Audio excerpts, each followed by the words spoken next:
Monsieur haïtien, comment on dit brip soukou en anglais? On dit bagarre là, il fait rapide, brip soukou.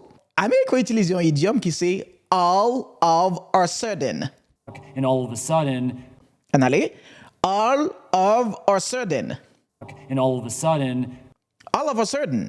Okay, what me dire d'une autre façon? I see it different way. En allez, all of the sudden.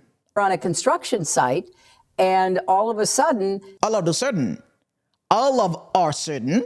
Okay? Me dit all of a sudden, ou bien me dit all of the sudden. So when the speakers say all of the sudden, they use it to describe something that happens quickly and unexpectedly. Yo utilise el pour yo décrire un bagage qui passe rapide et ça ou pas connaît, comme si ça ou pas attendre ça. OK, c'est ça qu'on dit en créole, brip soukou. Comment on dit brip soukou en anglais? On dit all of the sudden ou bien a sudden. Mais il est plus normal pour dire a sudden, OK? All of a sudden, one day, the price skyrockets. All of a sudden, ou ka di all of a sudden, ou bien di all of a sudden.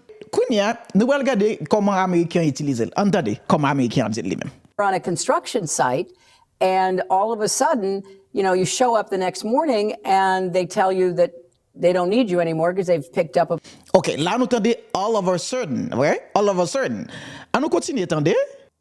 All of a sudden, they feel less threatening. It's hard to all of a sudden, they feel less threatening. It's hard to break bias habits. On itself. We have to use our imagination and all of a sudden wonder about something that's beyond us.